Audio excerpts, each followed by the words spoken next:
Welcome to the 1-8 podcast, where we confront the kingdom of darkness.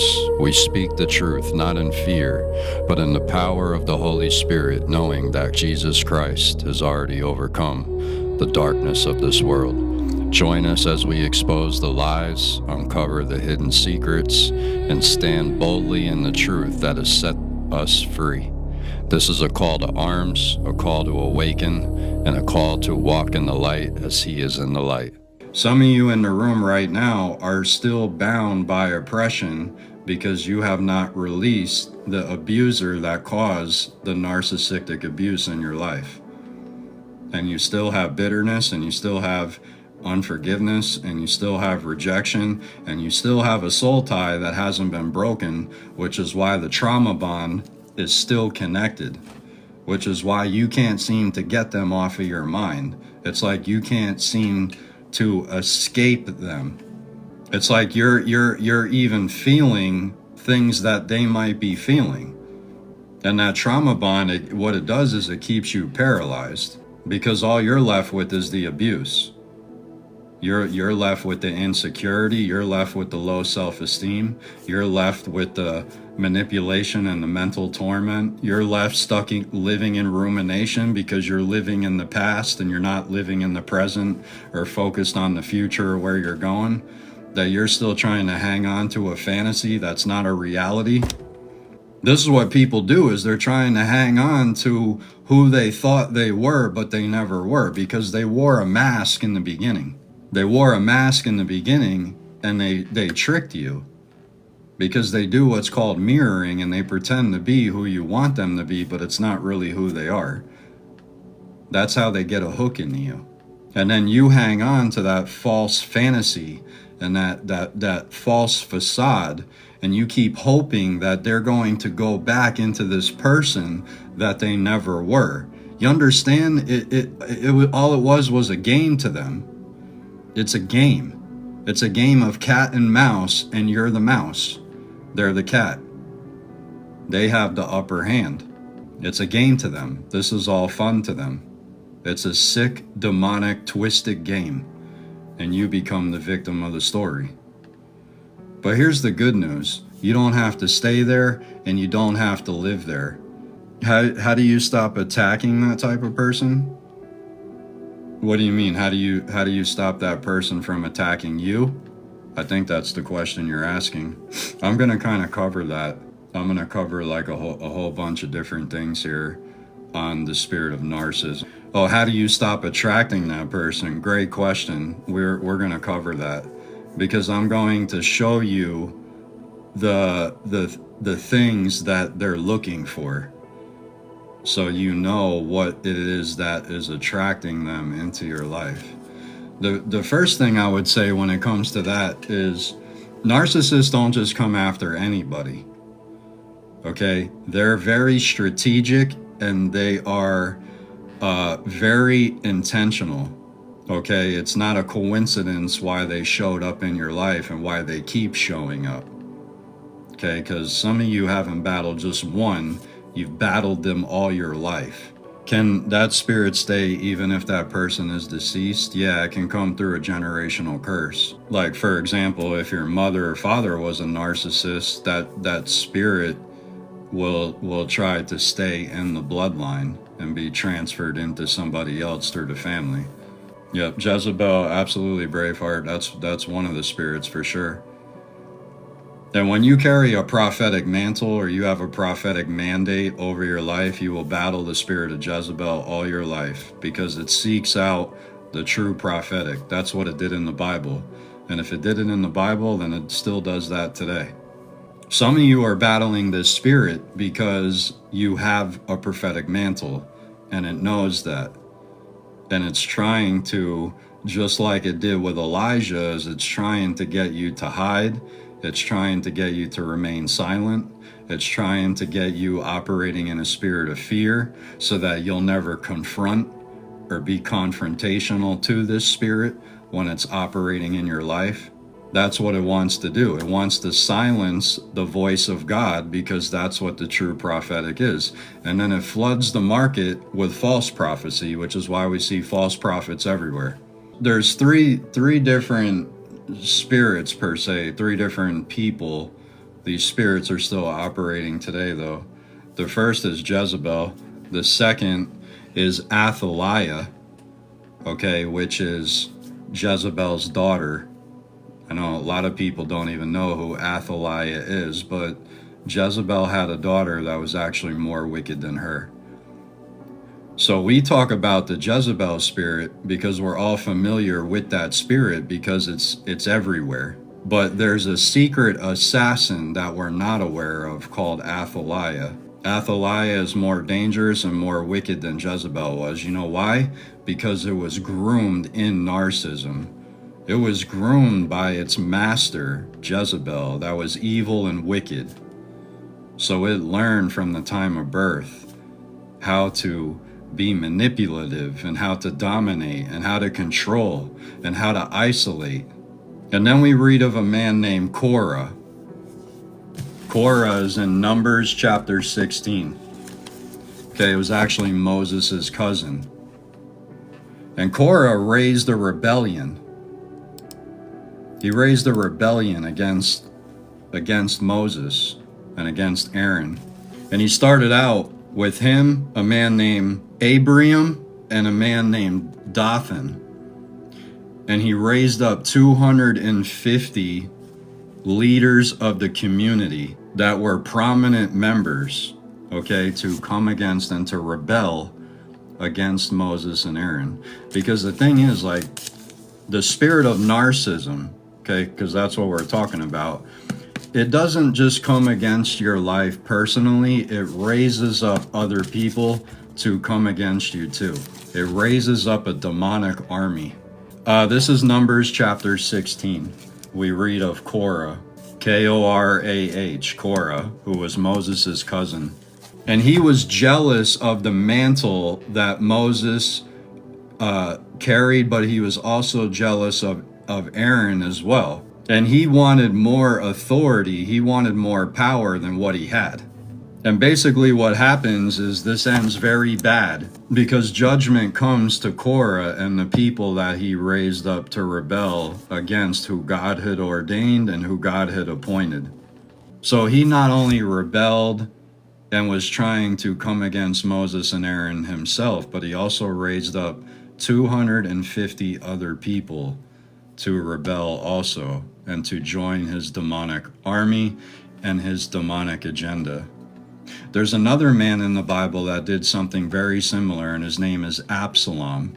I did a whole teaching on the spirit of Absalom, and Absalom was King David's third son, and he desired his father's throne. So he went on a mission to raise up an army, just like Korah does, to try to overtake his father's throne that didn't belong to him. So let's get into this to the people in the room, so we can identify what is narcissism? What is this thing we call narcissism? How do I discern and identify when this is an operation? What is being done that is attracting this spirit? And what does it do to you? And how do you break free of it? Because we want to get people set free here tonight from narcissism. Okay, at the end of all this, we're going to pray to break this demonic cycle and this spirit from your life. We're going to cover the tactics. What are the narcissistic weapons of warfare? What are the tactics of a narcissist? How do they operate? What are the cycles in the system? So if you have somebody you know that is battling this or dealing with this, or they need to know this, share the live out to them, because we're going to get started here. So let's talk about the different types of narcissists, because there's more than one. Some of you may have heard this from the other night. Some of you are new. This is why I'm doing it again. Well, I taught this on Dr. K's live yesterday. But I didn't have enough time because I had 2 meetings I had to get to, and I didn't have enough time to get completely through it, even though we did it for like 2 hours. It's a lot to cover, so just bear with me if you have heard it, but you're going to want to hear it again because it's going to help you retain the knowledge if you have, because this is something we all need to be aware of. Now, there's multiple different types that we're going to talk about here, and a person can be one of these, or they could have, for example, they could have all of these inside one person. But I want to break down the difference of these. So first, let's talk about what is narcissism. First, it's a medical term that doctors will call NPD, which is narcissistic personality disorder. And it's comprised of these three main components. Okay, the first is a word called grandiosity. Some of you may have heard that word, but have no idea what that word means. That word, yes, one person can be several types, or they could be all of them. But I want to break down how they're different, how narcissism has different facets under one umbrella. So the first is what's called grandiosity. This is where they feel superior, they feel entitled, and they are extravagant. They like the finer things. They like extravagant things in life. Right? The big things are they will always elevate themselves above everyone else, and they feel they're entitled and they deserve special treatment than everyone else. The second is validation. This is what they need. They need what's called supply, and they have to have an overwhelming need for admiration, validation, and praise. So they need that supply at all times. And then the third is they lack empathy, which they are dismissive, they are cold, they are selfish, and they are callous. So one thing you will see with narcissists is that they have no empathy. And they feed on people that do, because that is their supply. The first is what's called a covert narcissist. This is the main one that we all know of. This is the narcissist that attempts to hide, and it wears a mask, and it's introverted, and it's passive aggressive. They wear a mask and they try to remain hidden as long as they can. And they do everything they can to protect this mask because it's all they care about. Okay, this is the most common one that we see. Then we have the second one, which is called a cerebral narcissist. This is somebody that is highly intelligent, and they are obsessed with the mind and knowledge. They are somebody that has to be smarter than everyone else that's in the room. See, one thing that narcissists know is that knowledge is a weapon and knowledge is power. And they weaponize knowledge against you. This is why they will try to even gain secret intel about your life, and then they will begin to weaponize that information against you. And that's something we'll cover when we get to the tactics of a narcissist. So we have a covert narcissist, we have a cerebral narcissist, then we have what's called a communal narcissist. This is somebody that expects validation from its followers and manipulates their community or their inner circle. Okay, like I talked about, this is somebody that has to put every video on social media, and they need the likes, the follows, the applause, the affirmation. Hey, I'm feeding the homeless. Look at how amazing Christian I am. Hey, look, I'm ministering to this person. Look at how amazing a Christian I am. Oh, look, I gave this person money. Look at how amazing Christian I am. That's called a communal narcissist. They don't do anything in private. They do everything publicly. And it's not even so that God can get the glory. It's that so they are glorified. That's called a communal narcissist. Now, the most dangerous one is what's called a malignant narcissist. This is the narcissist that is destructive. It's antisocial. So they have what's called ASPD, antisocial personality disorder. They are cruel, they are violent, they are explosive, and they have absolutely no empathy at all. They don't feel anything that you feel. They don't feel sorry for you. They don't care about you. They are the most destructive type of narcissist. They're not only mentally abusive, but they're physically abusive as well. They do it for show because it's all a game. This is all a game to them. That's all it is. It's a game. And they have perfected the game. That's why the way that you take control over these narcissists is you learn how to fight them back. Then you have what's called an antagonistic narcissist. Okay, this is the person that's mocking, they're belittling, and they're intimidating. Because the spirit of narcissism, the Jezebel spirit, runs with what's called a mocking spirit. That's where you get this, where it mocks you, it belittles you, it intimidates you, it makes fun of you. Oh, look at you, you're crying, you're such a big baby. That's the stuff. Those are like gaslighting tactics, right? It's a way to devalue the way that you're feeling. They don't care about your feelings. They don't care about your emotions. They don't care about your opinions. They don't care about nothing. They only care about what they care about. That's it.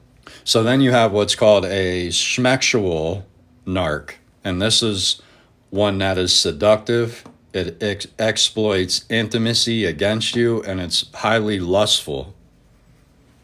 You're pretty much going to see this in all the narcissists, because this is what they do to get the altar, the demonic altar, raised over your life. The second that you are intimate through fornication, or that you are intimate through adultery, this altar, this demonic altar, now is raised up and active over your life until you repent and come out of agreement to break it. So you'll notice that narcissists are always trying to lure you into the bedroom. The reason that they do this is because they know that this is how you come in covenant with the spirit of narcissism. So now you have a big problem on your hands when you open this door. Let me tell you what this door comes with. It comes with, first, you raise a demonic altar through the act of fornication and through adultery. Okay, so a demonic altar gets raised over your life. You create a soul tie. This is where the trauma bond will be enforced over your life, or you will become codependent on them. Then you will also get married to a spirit spouse in the spirit. So you will have incubus or succubus that now comes and visits you in the middle of the night. This might happen often. It might happen just from time to time.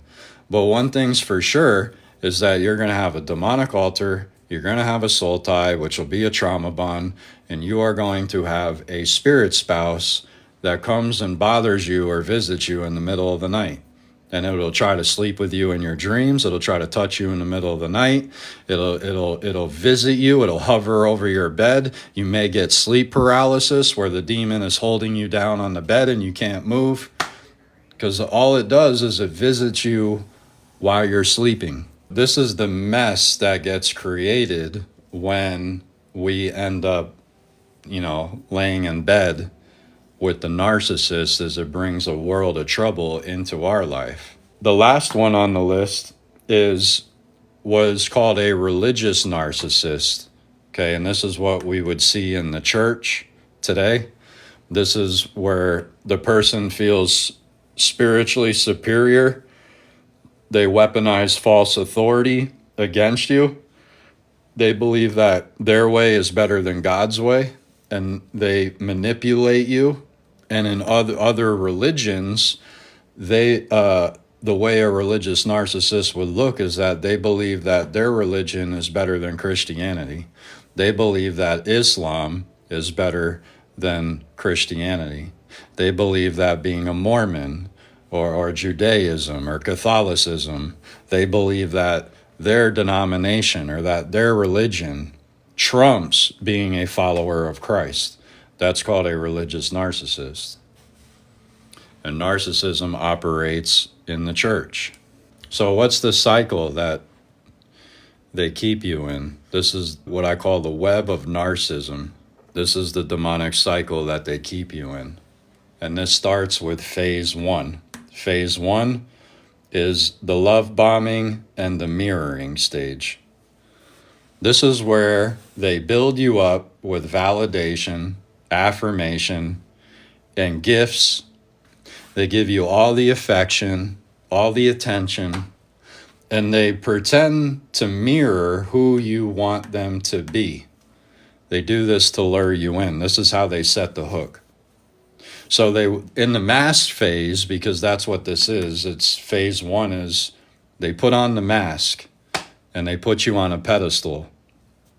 They puff you up, they build you up, they get you higher and higher and higher and higher, right? And you're so in love with the narcissist. You're like, oh man, where have they been all my life? I've been looking for this person. Meanwhile, they're pretending to be somebody that they're not. So they have done their research and they have found out what you're looking for, what it is you're desiring, what it is you like. They find out what your favorite food is, what kind of car you like, what places you like to go, what you want them to be in a person, and they mirror that image. That's what's called mirroring, where they reflect the image of the person that you want them to be. They dress the way you want them to dress. They talk the way you want them to talk. They they check every box you want them to check. So phase 1, you're put on a pedestal. You're puffed up, you're puffed up, you're puffed up. Now, in a moment's notice, they switch to phase 2. This is where they chop your legs out from under you and you don't even see it coming. This is called the devaluation stage. This is where they tear you down through a series of narcissistic tactics to emotionally manipulate you, to devalue your emotions or your feelings, and to ultimately destroy you. And you'll get hit like a shockwave with this because it'll come out of nowhere. Literally, you could say a couple hours ago, man, they were all over you, giving you all the affection, telling you how you're such an amazing person, and they will flip a switch in a moment's notice, and that mask will come off, and they'll chop your legs out from under you. So this is why it's part of the game, right? Because so the higher you can build somebody up, when I chop your legs out, the harder the fall is going to be. This is why they go to great lengths to blow you up like a balloon. I just keep blowing air in it. Like you take a balloon and you blow it and you blow it and you blow it. And eventually you get to the point where you put too much air in that balloon. And then what happens? The more air you put in the balloon, the louder the pop, the louder the explosion. So this is what they do in the physical to their victim. Is they know I'm going to build you all the way up. And if they can, they'll chop your legs out in front of an audience. They'll make sure that there's an audience when they take your legs out from under you, because that'll be more traumatizing if I can do it in front of people than just doing it in private. They will do this in front of a crowd of people so that they can make a mockery of your life. And in your mind, you're trying to figure out what is happening. You're like, I don't know what's going on. For the last 6 months, this person, I'm so in love with them. This was who I thought I've been dreaming of and looking for all my life. And then literally in a moment's notice, they turn into Satan. Mentally, you're messed up because you're like, I don't understand what just happened. Maybe they're just having a bad day. And then we begin to try to justify it of like, oh, no, that's not who they are. No, they're just under a lot of stress, right? How many of us have done that with the narcissist where we're like, oh, yeah, they're just having a bad day. It's just been a bad month. It's been a bad year. And we begin to try to justify in our mind why they're doing this. And then we're like, oh, next week is going to be better, or next month is going to be better. And you realize it's not getting better. It's actually getting worse because you're seeing more and more who they really are because the mask is now falling off. So here's the thing that happens, right? Because in this phase, they have this fantasy of who they want you to be in their mind. And once that, because narcissists live in a fantasy world, they don't live in reality. That's why a lot of them have addictions, because that's the way they disassociate from their reality, because they don't really like their reality. So they're always living in a fantasy world. And once their fantasy of who you are gets broken in their mind, that's when they flip the switch and your legs get chopped out from under you. Now, once your legs have been chopped out, now you're useless to them. Now the fun is over, because now you're hurt. So now I have to switch to phase 3 and I got to throw you away. That's what's called discard. That's where they reject you and they discard you because you're no longer useful to them. You're no longer useful to me now. Now I'm not getting the supply that I want, because they want to be puffed up. They want to be, they need the admiration, they need the validation, they need the praise. Everything they give you in phase 1 is what they need at all times. And they can never have enough. So once you're not giving them enough of their supply, they'll switch to the leg chopping phase. Once the fantasy in their mind of who they want you to be, because they had an image in their mind of what they wanted you to give them, and when you're not giving them exactly what they want, they chop your legs out. So now you're no good to me now. You're not, and this is the thing. See, narcissists, they have a lot of supply lined up. You might be in a relationship with them, but they got 10 other victims lined up waiting to take your place. In fact, they're already groomed, and all they got to do is make a text or a call, and they'll take your place right now. Yep, I'm just going to call the next one, and we're going to start the game all over again with them. And when they're no longer useful to me, I'm going to throw them and discard them, and I'm going to move to the next one. And they keep a trail of collateral damage. They got victim after victim after victim after victim after victim, and they got a whole backlog, right? They got a whole line of people that are just waiting to be the next victim.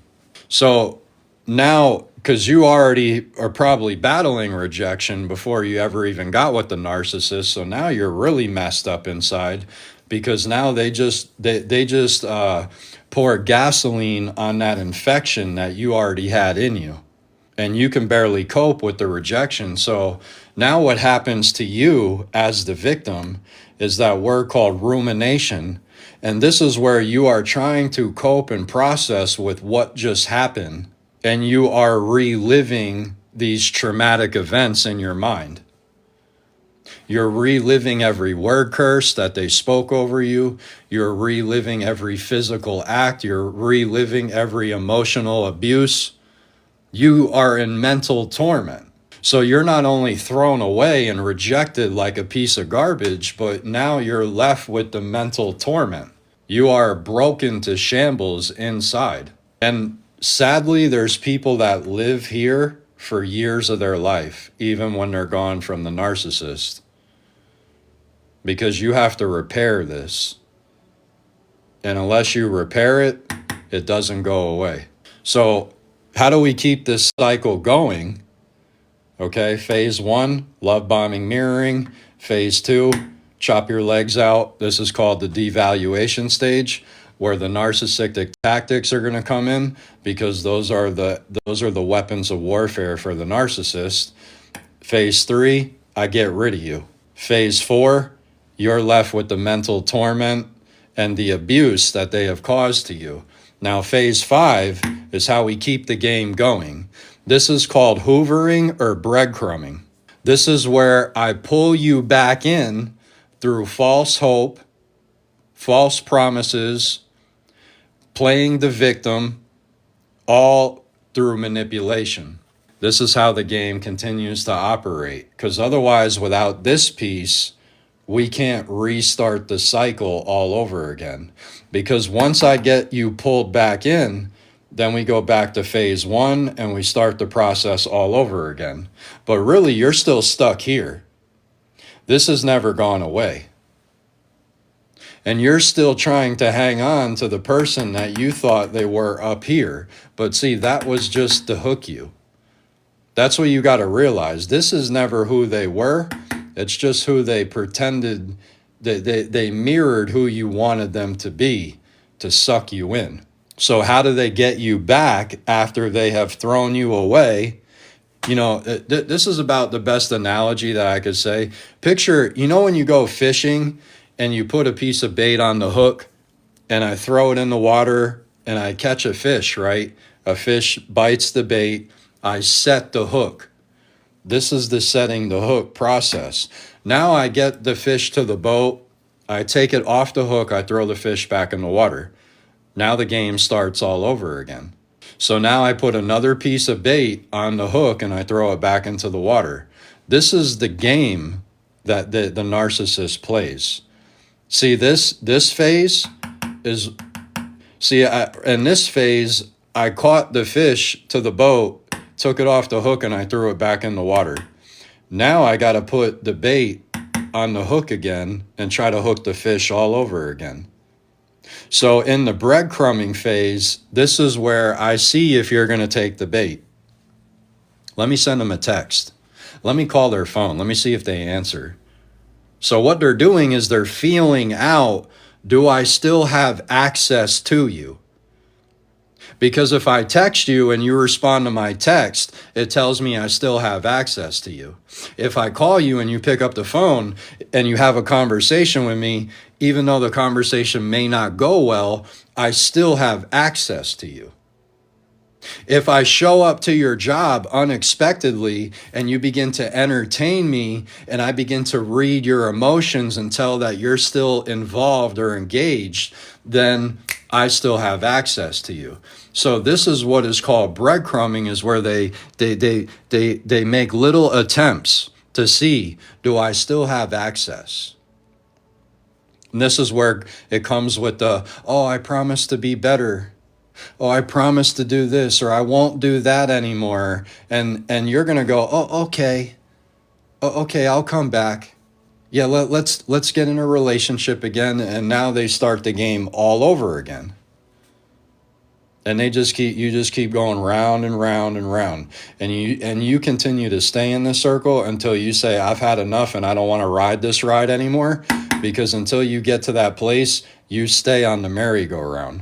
Because guess what? Here's the thing. Even when you leave the narcissist and you block them on social media and you change your phone number, you block your phone number, they're still going to find a way to try to contact you.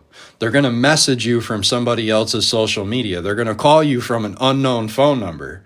And when they do this, again, it's breadcrumbing. Do I still have access to your life? When you find out it's me on the phone, are you going to hang up the phone or are you going to have a conversation with me? When I call you from an unknown number and you pick up and don't realize it's me, and then when you realize it's me, what do you do? What is your response? Because your response is going to tell the narcissist everything that they need to know. Do I have access still or do I not?